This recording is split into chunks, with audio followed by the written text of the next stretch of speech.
The film is about a guy called Neil Clark, who is a sort of a teacher who's a bit down on his luck, a bit downtrodden. He's got pretensions of being a writer, of you know, a sort of literary figure. He's not either of those things. And but then, by some weird chance, he is given the power to do anything by a sort of conglomerate of aliens who decide to just give one person all power. And he then goes on to make a series of dreadful mistakes. And it's kind of about how, you know, Neil deals with this this massive and ungainly power that he has. Neil is he's an English teacher. He's a bit of an underachiever. He's sort of settled into a life which he's not really doing anything to get out of, even though he has great aspirations of being like a respected author and of being attached to the girl who lives downstairs, played by Kate Beckinsale, Catherine, and but he, you know, he doesn't do himself any favors. He's sort of coasting along, and it is only when he falls off his bike and is zapped by these aliens and given this power that his life begins to change, but not necessarily for the better, because he isn't the brightest sort of guy, and he realizes through trial and error that he has to be very literal with his commands when it comes to using this power, because otherwise terrible things happen. He manages to reanimate every corpse. Everyone that ever died. He turns the earth into a ball of ice. You know, it's just a series of catastrophic mistakes. So he sort of has to learn about the responsibility that comes with great power. The big draw for me was a chance to work with some of my comic heroes and or comedy heroes. And you know, I grew up as a great fan of Monty Python, and I've met Terry a few times. And the chance to work with your heroes is something that is always very welcome. So. I read the script and it was funny, and I thought, yeah, let's do this.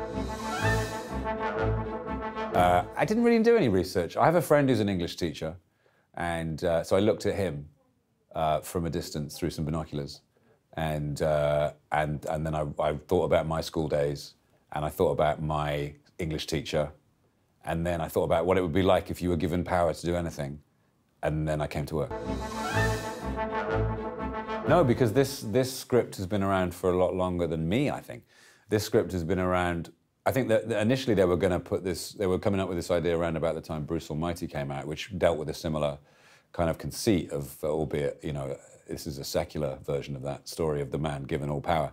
So they kind of put it away in a drawer, and I think Terry offered it to me a few years ago, and I turned it down, not because I didn't want to do it, because I was developing a script with Nick Frost that was similar, in terms of it being about an ordinary person who is suddenly given an extraordinary ability. And so I had to sort of say, I can't do this because I'm working on something similar at the moment. But then that idea, Nick and I kind of moved on from. So when I saw Terry again recently at the screening of the Graham Chapman movie that Bill and Ben produced, he then called me again and said, hey, would you like to do this now? And I kind of went, yes. So, yeah, I guess it was just a happy accident, really. It's nice. The difference is, you know, I sleep in my own bed, you know. I mean, every film set, be it, you know, a gigantic blockbuster or a low-budget indie film, the microcosm that you work in is pretty much the same. It's still a film crew and lights and the director and the first AD, and it doesn't really alter that much. I mean, maybe the props change, the resources change, but the big difference is simply that I get to go home to my family at the end of the night, which is lovely, because this job often takes you away. And last year I did about 128,000 air miles last year, and I was in every continent. I was in 5 continents last year. And this year, everything I'm doing seems to be here, not only just here in the UK, but here in London, which is extraordinary. So I'm doing sort of 4 movies this year, and they're all here, which is a result, and this is one of them. I love Mojo. He is such a sweet dog. I get why people say that. When an animal is on set, you are essentially beholden to it. It's all about getting the animal to do what it needs to do. Mojo is extraordinary. He's very well trained, without being too neurotic and sort of overtrained. He's great. but it is all about making sure he gets his stuff right. So if I do an amazing take, if I do the best acting I've done in my life, but Mojo doesn't get it right, we can't use that take. But if Mojo gets it right and I do a take which is all okay, you know, like passable, then that's the take we use. So sometimes, and also they ask so much of him sometimes. Mojo, you know, Terry will come and say, can you look over there at the same time as looking here and then stuff? And it's like, well, you know, I mean, you've got to be realistic about these things. So, but weirdly enough, a lot of the time Mojo comes up with the goods first time. And he is a very, very friendly dog. So, although it can be frustrating, that's not Mojo's fault. Mojo is a credit to K9. I didn't realize until I was lying on the floor looking at them, all lined up, all 40, whatever it was of them, straining at their leashes from a St. Bernard down to like a little Yorkie, whatever, that what I'd signed up to do here, I kind of wasn't quite, it didn't dawn on me to that very moment when I just thought, oh no, there's a lot of dogs gonna run over me. And they basically funneled them through this sort of polystyrene corridor over my head. But they were really courteous, all of them. They were very careful not to tread on me, which meant we had to do it like 4 times. But I think the last time we did it, one ran right over my face, and I just felt his little balls just sort of brush my forehead. I felt the velveteen sack there, and I knew that was the tape we were going to use.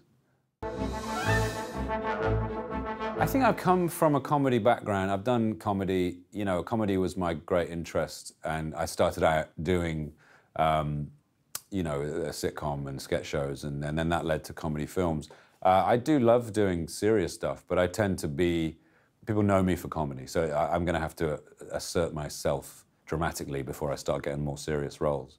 But I have a few of those coming up, so I'm quite happy to go back to an out-and-out comedy because it's something I really enjoy.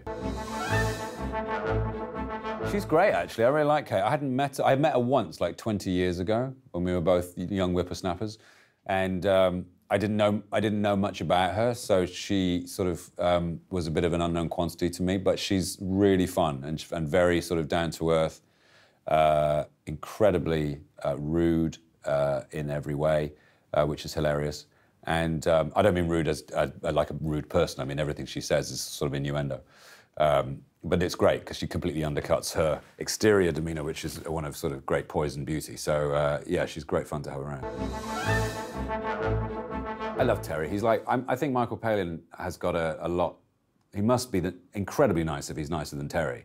I mean, Michael's known as the nice Python. Terry is like the nicest human being on earth. He's such a sweet, mild-mannered, easygoing, laid-back presence on set that it's almost unnerving at times. Like, we'll do a take, and then he'll just go, yes, okay. And I'm used to doing like 12, 13 takes with Edgar Wright, who I collaborate with a lot of the time. And Terry will do like 2 and move on.